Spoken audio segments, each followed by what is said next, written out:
제가 하나님 말씀 읽겠습니다. 요한복음 8장 12절에서부터 30절입니다. 예수께서 또 말씀하여 이르시되 나는 세상의 빛이니 나를 따르는 자는 어둠에 다니지 아니하고 생명의 빛을 얻으리라. 바리새인들이 이르되 네가 너를 위하여 증언하니 네 증언은 참되지 아니하도다. 예수께서 대답하여 이르시되 내가 나를 위하여 증언하여도 내 증언이 참되니 나는 내가 어디서 오며 어디로 가는 것을 알거니와 너희는 내가 어디서 오며 어디로 가는 것을 알지 못하느니라. 너희는 육체를 따라 판단하나 나는 아무도 판단하지 아니하노라. 만일 내가 판단하여도 내 판단이 참되니 이는 내가 혼자 있는 것이 아니요 나를 보내신 이가 나와 함께 계심이라. 너희 율법에도 두 사람의 증언이 참되다 기록되었으니 내가 나를 위하여 증언하는 자가 되고 나를 보내신 아버지도 나를 위하여 증언하시느니라. 이에 그들이 묻되 네 아버지가 어디 있느냐? 예수께서 대답하시되 너희는 나를 알지 못하고 내 아버지도 알지 못하는도다. 나를 알았더라면 내 아버지도 알았으리라. 이 말씀은 성전에서 가르치실 때에 헌금함 앞에서 하셨으나 잡는 사람이 없으니 이는 그의 때가 아직 이르지 아니하였음이로라. 다시 이르시되 내가 가리니 너희가 나를 찾다가 너희 죄 가운데서 죽겠고 내가 가는 곳에는 너희가 오지 못하리라. 유대인들이 이르되 그가 말하기를 내가 가는 곳에는 너희가 오지 못하리라 하니 그가 자결하려는가? 예수께서 이르시되 너희는 아래에서 났고 나는 위에서 났으며 너희는 이 세상에 속하였고 나는 이 세상에 속하지 아니하였느니라. 그러므로 내가 너희에게 말하기를 너희가 너희 죄 가운데서 죽으리라 하였노라. 너희가 만일 내가 그인 줄 믿지 아니하면 너희 죄 가운데서 죽으리라. 그들이 말하되 네가 누구냐? 예수께서 이르시되 나는 처음부터 너희에게 말하여 온 자니라. 내가 너희에게 대하여 말하고 판단할 것이 많으나 나를 보내신 이가 참되심에 내가 그에게 들은 그것을 세상에 말하노라 하시되 그들은 아버지를 가르쳐 말씀하신 줄을 깨닫지 못하더라. 예수께서 이르시되 너희가 인자를 든 후에 내가 그인 줄 알고 또 내가 스스로 아무것도 하지 아니하고 오직 아버지께서 가르치신 대로 이런 것을 말하는 줄도 알리라. 나를 보내신 이가 나와 함께 하시도다. 나는 항상 그가 기뻐하시는 일을 행함으로 나를 혼자 두지 아니하셨느니라. 이 말씀을 하시매 많은 사람이 믿더라. 아멘. 오늘 여러분과 제가 받을 은혜의 말씀은 요한복음 8장 12절에서부터 30절입니다. 이 말씀을 통하여 예수님은 세상의 빛이십니다. 이런 제목으로 말씀을 전하겠습니다. 반갑습니다. 인터넷에 들어오신 분도 반갑습니다. 오늘은 5월 첫날 첫 주일입니다. 5월 첫 주일을 맞이하는 여러분 모두를 우리 주님의 이름으로 축복합니다. 하늘의 복 많이 많이 누리세요. 서로 우리 인사 좀 나누실까요? 말씀 듣기 전에.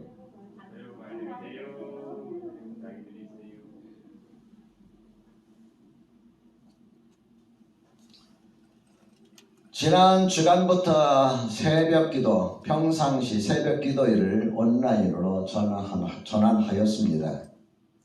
전환한 실제 이유는 제가 코로나19 오미크론에 확진이 되어서 예배당에 나갈 수 없었기 때문이지만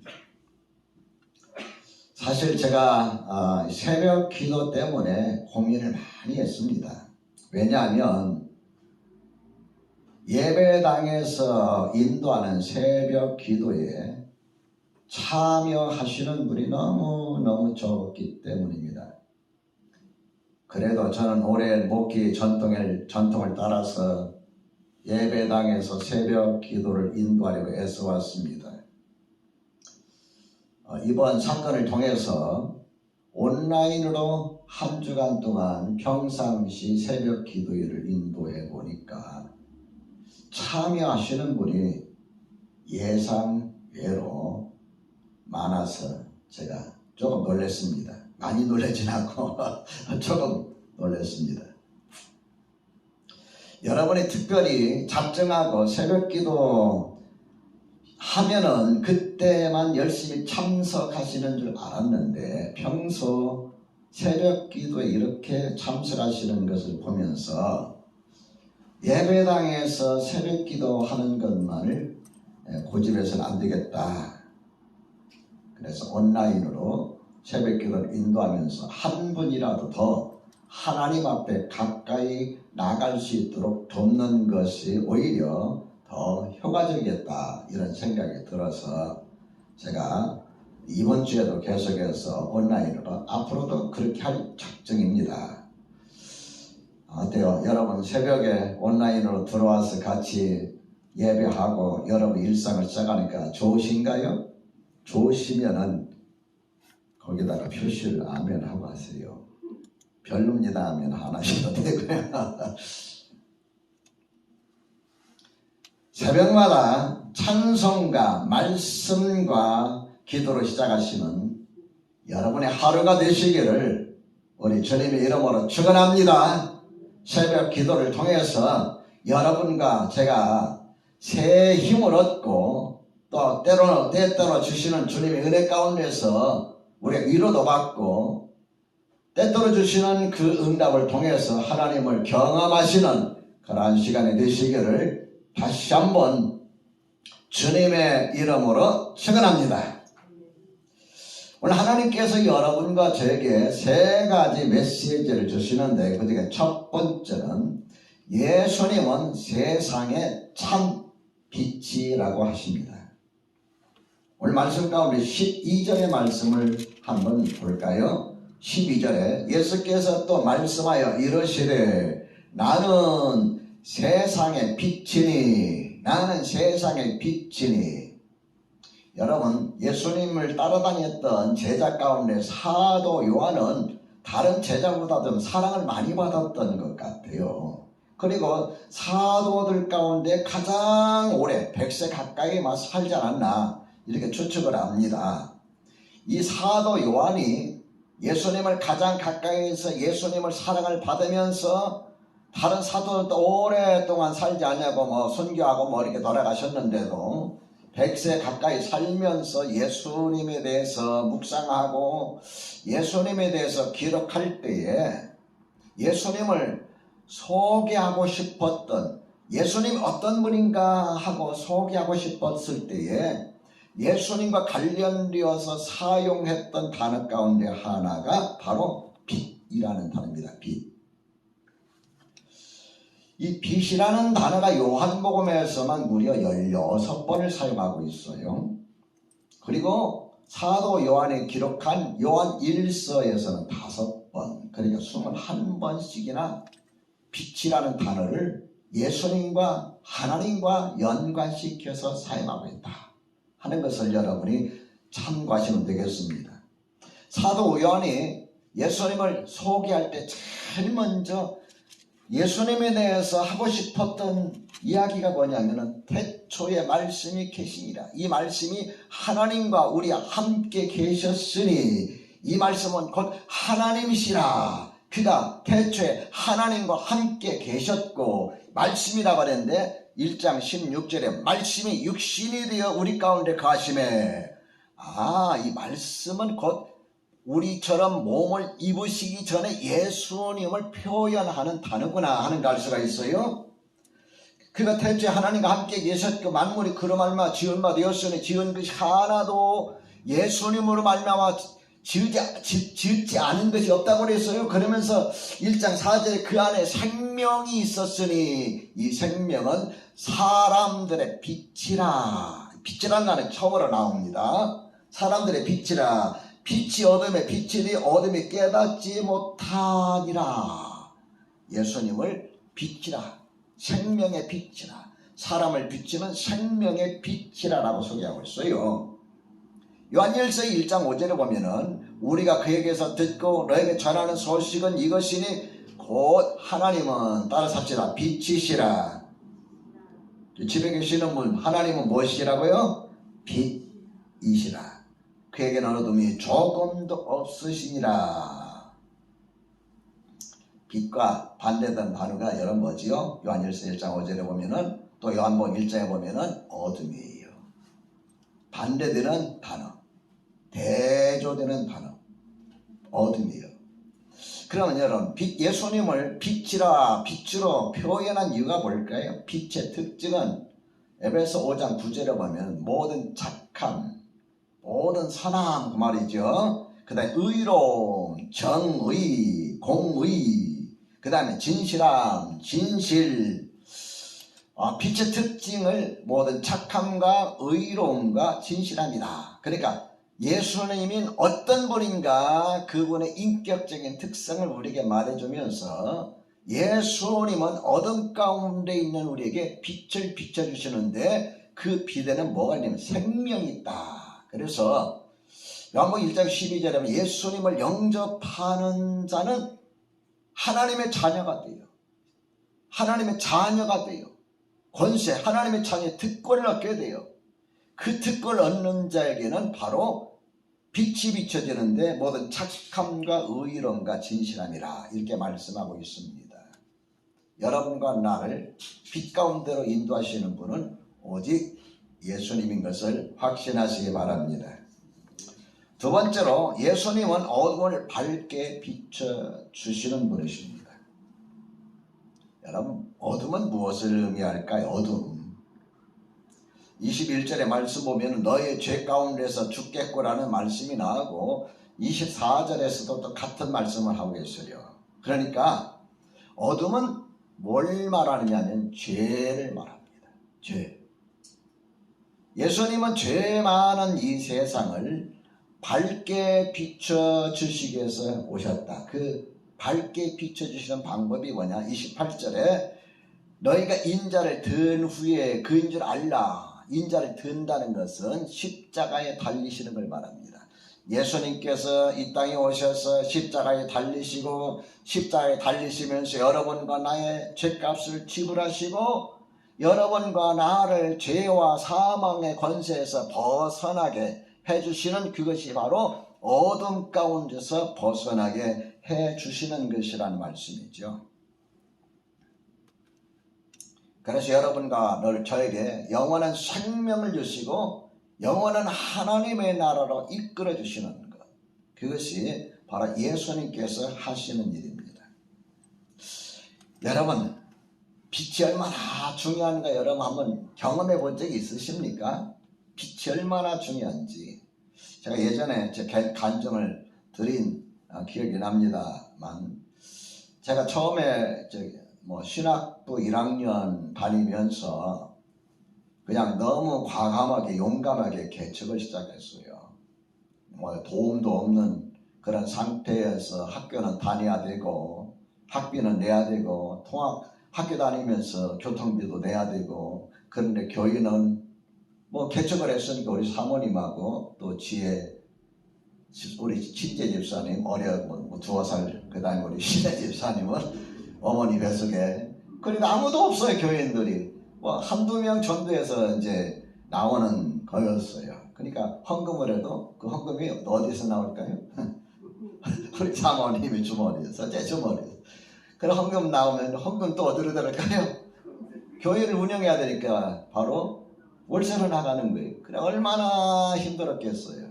그런데 이제 둘째 따님이 임신돼가지고 둘째 따님을 우리 사모님 임신해가지고 이제 만삭에 대해서 산딸이 됐는데 병원을 가야 할 거 아니에요. 그때 병원비가 한 20여만 원 나오던 시절입니다. 교회 성금 한 주에 나와봐야 10,000원, 20,000원, 30,000원.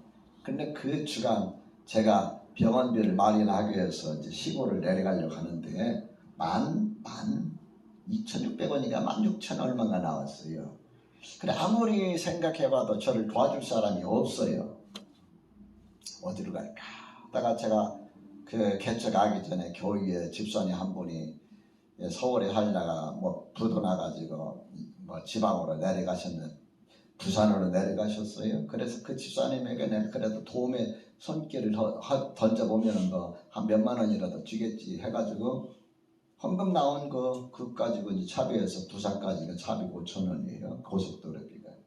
그래서 도착해가지고 이제 그 토큰 그 동전 그 뭐랄까요 동전 바꿔가지고 전화를 했더니 그 집사람이 또 그날따라 바쁘셔가지고 만날 수 없다네.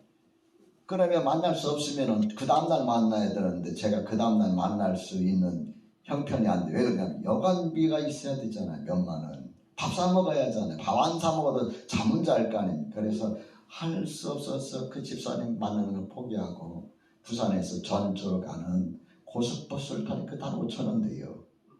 그 전주에 내리게 밤 10시가 넘었어요. 밤 10시가 넘으면은 그 버스들이 다 끊어져요.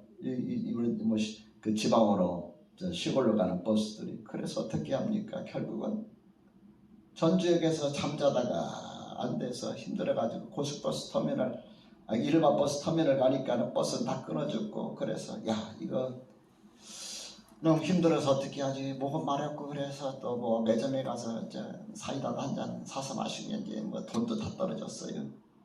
차 버스도 타고 갈 수 있는 형편이 못 됐어요. 그래가지고 결국은 구걸도 할 수 없고 한밤중인데 밤 12시 가까이 돼가지고 전주에서부터 그냥 무작정 이정표를 따라서 김제까지 걸어가는데 한 번도 가보자는 길이에요. 한 번도. 그 가는 길이 어느 길인지는 알지만 몰라. 그래서 전주 시내는 환하게 이정표 따라서 가다 보니까 전주 시내를 벗어나는 순간 칠흑 같은 어둠이에요. 이정표도 안 보여요. 너무너무 막막한 거예요. 어디로 가야 되지? 아무리 이정표를 찾아봐도 이정표가 안 보여요. 어두우니까 캄캄하니까 달이 안 떴어요. 그래서 1시간 동안 헤매서 걸어가는데 산길이 나와요. 도대체 내가 지금 어디 가고 있는 거지? 가고 있는데 산길이 나오는데 밤 12시 넘어서 여러분 아무도 다니지 않은 산길 한번 걸어본다는 생각해 보세요.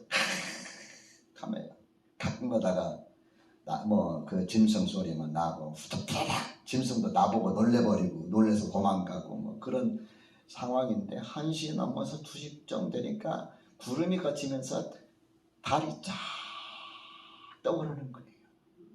얼마나 반가운지요. 달이 떠오면은 여러분 화납니까 어둡습니까? 주님께서 그래도 빛을 비춰주시는구나. 그래가지고 그 달빛 따라서 김제까지가 한 40km 됩니다. 그 40km 얼마 돼요? 100리길을 밤새도록 걸어서 집에 온 기억이 나요. 이 빛이라는 것이 이렇게 중요하구나. 죄 많은 이 세상 살아갈 때 여러분 우리 어떻게 살아겠습니까? 빛이 없으면 살아갈 수가 없어요. 그리고 예수님께서는 여러분과 나의 빛이시라고 했어요. 어둠을 밝게 비춰주는. 빛의 특징이 뭐예요? 보게 합니다. 보게 만들어줘요. 그래서 앞길에 뭐가 있는지, 길이 어디로 나 있는지, 여러분 길이 둥둥 패여 있는지, 돌뿌리가 있는지 보게 해줘요. 이정표를 따라서 가게 해줘요. 주님은 여러분과 나의 빛이시다. 어둠을 밝게 해주는 빛이시다. 믿으시면 아멘 합시다. 셋째로 믿는 자의 영혼을 밝게 비춰주십니다. 우리 12절 말씀을 다시 한번 볼까요? 12절. 예수께서 또 말씀하여 이르시되 나는 세상의 빛이니. 자, 그 다음 같이 읽어봅시다. 시작. 나를 따르는 자는 어둠에 다니지 아니하고 생명의 빛을 얻으리라. 나를 따르는 자는 어둠에 다니지 아니하고 생명의 빛을 얻으리라. 우리가 예수님을 따를 때에 주님께서는 우리에게 생명의 빛을 얻게 하십니다. 제가 예전에 신학 공부하면서 전도 훈련을 할 때에 가끔 가다가 전도하다 보면은 경험하는 것이 뭐냐면은 참 그 사람의 얼굴이 예수님이 영접하는 순간 환하게 바뀐다는 것을 발견하게 됩니다. 야, 예수님을 믿는 것과 안 믿는 것이 이렇게 다를 수가 있을까? 어떤 사람은 저를 한 30년 다니신 분인데요. 전도 훈련차 이제 그 집에 방문했어요. 방문했는데, 어느 저 리더가 나한테 목사님이 한번 해보세요 그래요. 난 한 번도 안 해봤는데. 근데 이제 가기 전에 무슨 이야기를 하냐면 이 리더가 그 집은 꼴통 불귀신 줄 아는 거예요. 그러니까 우리가 몇 번 시도를 해봤는데 저 속된 말로 씨도 안 먹힌다는 거예요. 불자인데 그 불자도 보살정도 된다는 거예요. 그래서 나는 이제 그냥 따라서 이제 실습생이니까 따라서 갔어요. 그래서 그 리더가 할 줄 아는데 갑자기 쿡쿡 찌르면서 저 목사님 한번 해보세요. 그래. 얼마나 노래요. 하늘에만 노란 거예요. 어떻게 합니까? 못한다고 할 수도 없잖아요. 그래서 막 되든 말든 말이 되든 말든 배운 대로 하는데 막 앞이 뒤로 가고 뒤에 앞에 가고 막 엉망 진짜 뒤죽박죽 되는데 그래도 예수님을 영접하는 부분에서 예수님을 영접을 권유했어요. 의외의 반응이 나요. 끄떡끄떡 하는 거예요. 그러면은 저를 따라서 예수님 영접하시겠습니까? 끄떡끄떡 하는 거예요. 그래서 제가 한마디 할 때 그분이 한마디 하는데 목소리가 달라지는 거예요. 목소리가 어떻게 달라졌을까요? 목소리가 흐느끼는 거예요. 그러면서 예수는 예수 그리스도 이름으로 기도합니다. 아멘 하는데 흐느적거리면서 막 우는 거예요. 그 얼굴이 처음 만났을 때 그 집에 들어갔을 때 얼굴하고 예수는 영접했을 때 얼굴이 너무너무 달라진 거예요. 이게 바로 어둠에서 빛으로라는 의미구나 하는 걸 깨달았어요. 사도행전 26장 18절에 보면은 예수님을 믿게 될 때 어떤 현상이 생겼냐? 그 눈을 뜨게 하여 어둠에서 빛으로 사탄의 권세에서 하나님께로 돌아오게 한다. 그랬어요. 어둠에서 빛으로 사탄의 권세에서 하나님께로 돌아오게 한다. 그것이 사도행전 26장 18절에 있는 말씀입니다. 예수님께서 12절에서부터 빛이라는 단어를 쓰시면서 말씀하신 이유가 여러분 뭘까요? 8장 1절에서부터 11절에 보면은 어느 한 여인에 대한 이야기가 나오죠. 지난주 우리 살펴본 말씀인데 이 여인은 어떤 여인이냐? 제가 며칠 전에 멜 깁슨이 감독해서 만든 영화 한 편을 본 일이 있어요. 그 멜 깁슨이 무슨 영화를 만드느냐면은 패션 오브 크라이스트. 패션 오브 크라이스트 좀 오래된 영화인데요. 고난주간 지나면서 제가 그걸 한번 읽은 봤어요. 봤는데 예수님의 어머니 마리아와 마리아 옆에 한 여인을 이렇게 늘 이렇게 보여주는데 멜 깁슨은 그 여인을 누구로 이렇게 연결시켰느냐 하면 바로 8장 1절 이하에 나오는 이 여인을 그 여인으로 이렇게 등장을 시키더라고요. 성경하고는 뭐 관계 있는지 없는지 모르겠습니다만은 어쨌든 이 여인이 어떤 여인입니까? 8장 1절 이하에 있는 여인은 제가 볼 때 정숙한 여인은 아니에요. 정숙한 여인은 제가 볼 때 이 여인은 성적으로 문제가 있는 그런 여인입니다. 요즘 말하면 뭐라고 표현할까요? 성매매자라고 할까요? 성매매해서 먹고 사는 사람이라 할까요? 그래서 이 서기관과 바리새인들이 예수님을 어떻게 하면 끌어내릴까 하고 궁리 끝에 이 여인이 성접대하는 그 현장을 급습을 해가지고 그 관계를 목격하고 그 여인을 잡아 끌어내렸어요. 그래서 끌어가지고 예수님 앞에 데려온 겁니다. 그러니까 이 여인은 성접대를 통해서 먹고 사는 여인이라고 저는 그렇게 봐요. 성학자들도 그렇게 많이 보는데, 그래서 여인을 끌고 와가지고 예수님을 뭐라 했습니까? 모세는 율법에 이 여인을 돌로 치라고 했는데 선생님 당신은 이 여인을 어떻게 하겠습니까? 할 때 예수님께서 그 이야기를 듣고 몸을 굽혀서 손가락 땅에 뭔가를 쓰시고 나서 한참이 있다가 너희 중에 뒤 없는 자가 먼저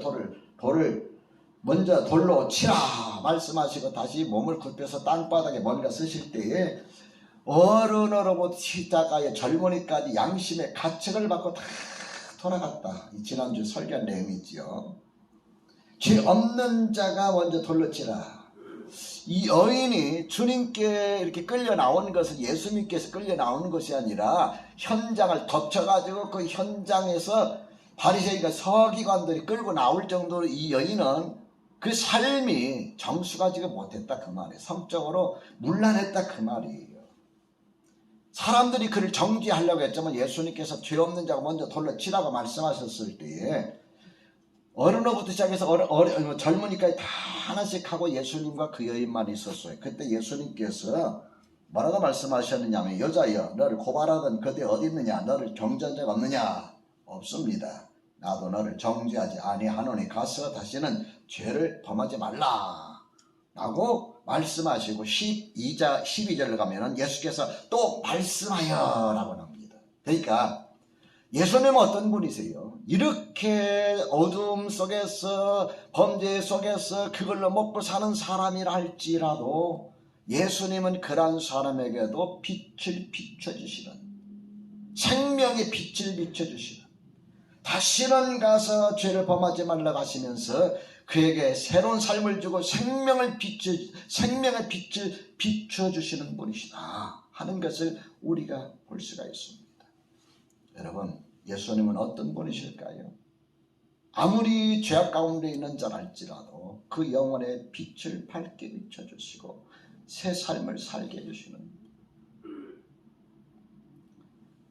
사랑하는 성도 여러분, 이 예수님을 여러분이 늘 모시고 사는 줄 믿습니다. 예수님을 가까이 할 때 어두운 내 마음이 밝아져요. 여러분 목회자라고 해서 근심 걱정이 없는 건 아닙니다. 오히려 목회자이기 때문에 여러분이 겪지 못하는 더 큰 어려움, 더 많은 시험들을 겪습니다. 단 여러분과의 차이가 있다면 저는 그것을 여러분에게 표현하지 않을 뿐입니다. 만일 표현하게 된다면 여러분은 마음에 시험이 될 수가 있기 때문에 그걸 하나님 앞에 가지고 나가서 기도하는 거예요. 그런데 중요한 것은요, 내 마음이 어두워질 때도 주님께서는 응답을 통해서 내 마음을 밝게 해주시는 분이다. 내 영을 밝게 해주시는 분이다. 믿으시면 아멘 합시다.